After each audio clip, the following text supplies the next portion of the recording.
जब पढ़ावे के रहल तो दुलार में पढ़ौले ना जवन हमार दुल्हा खोजले हुआ वो बड़ा पढ़ा लिखल हुआ, ये खाली इंग्लिश में बोलबे करन। हो सकी तब पढ़ले को अक्षर ना हो तो हाथ दुल्हा इंग्लिश में बोलल तब तो बड़ा तो परेशानी होत हुई। कह सकी पूछा मत, हम 10 दिन रहली, 10 दिन में हमार कुल कर्म हो गए। ये लाइन कहीं न कहीं भी सिद्ध करे ले कि बेटी हो चाहे बेटा हो शिक्षा बराबर का मिले के। तो लड़की अपने सखी सहेली से बतावा लगल कि हमार दुल्हा पढ़ल लिखल हुमन, अंग्रेजी में बोलल। लड़की बतावा लगल अपने सखी सहेलियन से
ना हो कह सखी पूछा मत। पहला दिन हमार बड़ी दुर्दशा भई।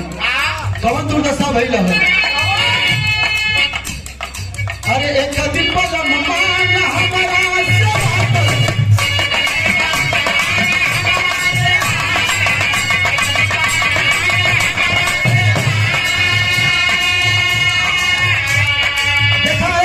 भाई दुल्हा पढ़ल लिखल मेहरारू अनपढ़ दुल्हा कहा था आयल कहीं से आके कलश है मेरी जान थोड़ा वाटर लाओ। अभी लड़किया पढ़ल लिखल रह ना कि वाटर के का समझलस।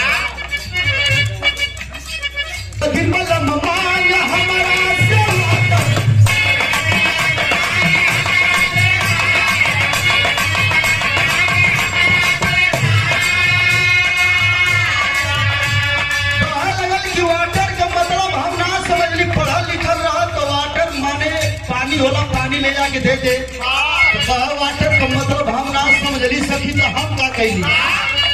अरे हम तो थमाके जाके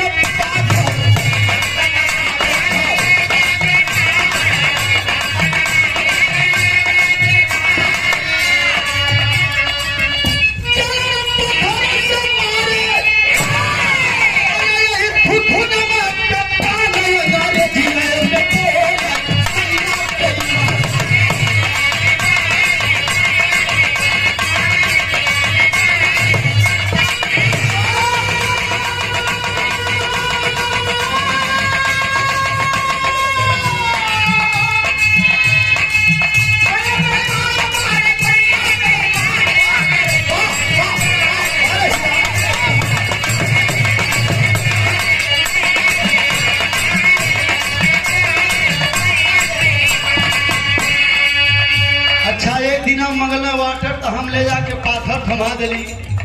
और एक दिन तो सखी बीत गए वही पत्थर से थूथून को मरना। और दूसर के दिन आया फत्ता भाई एक दिन पूछा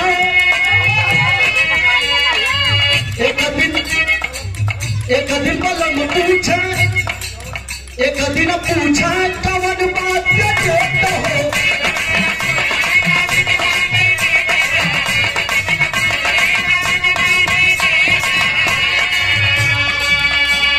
एक दिन घूम टहल के आइले तो पूछना आज कौन सा डेट है, और डेट हमरे ना समझ में आल। छपो बगेल भैया बैठा 2 मिनट। एक दिन आइले तो पूछना आज कौन सा डेट है, तो डेट हमरे ना समझ में आल तो हम क्या कैली, अरे हम तो भवली फूटलिया का डेट ना हो।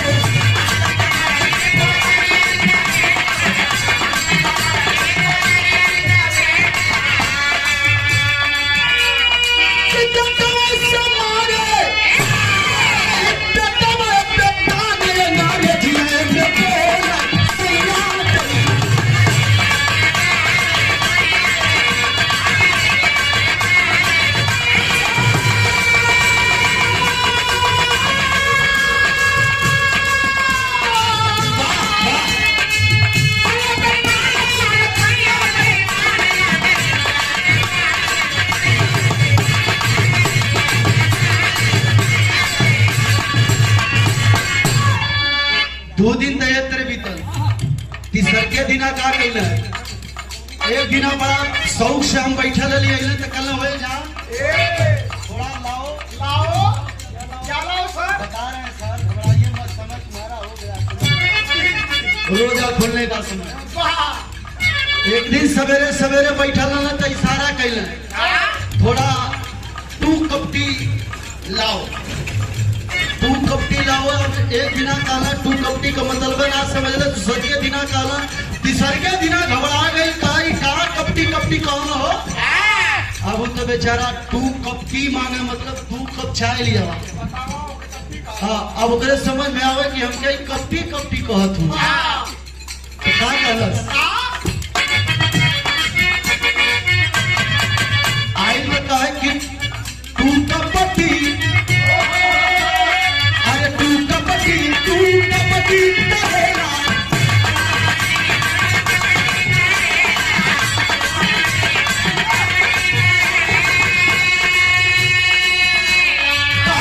जल्लू ने 3-4 दिन सुन ली 2 कप टी, हमरे गुस्सा बढ़ गया, काली की गुठा पकड़ा, अरे 2 कप टी कहेला।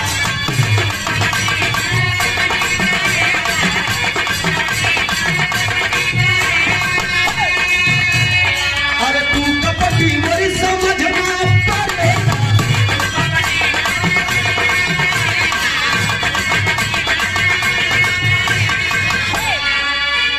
काली की 3-4 दिना सुन ली कि 2 कप टी तो एक दिना हम हूँ क्या कि कहली का कली कि 2 कप टी, अरे तोरा पूरा खानदान दिया मैं बोला सही है।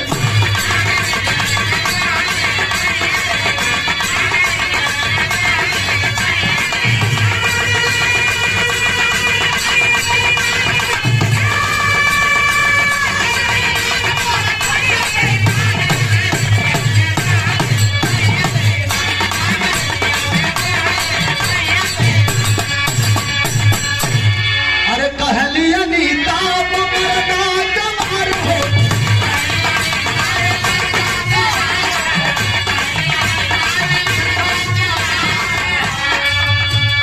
अरे कहला उपेंद्र ना दोषी बाजार हो।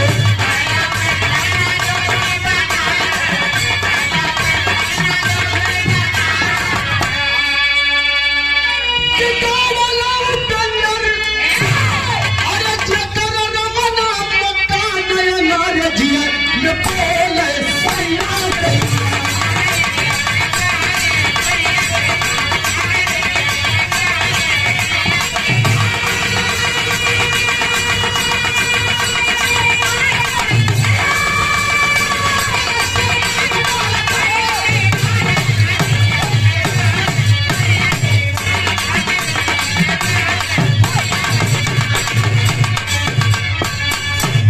और 201 रुपए का पुरस्कार घर के मकान महोदय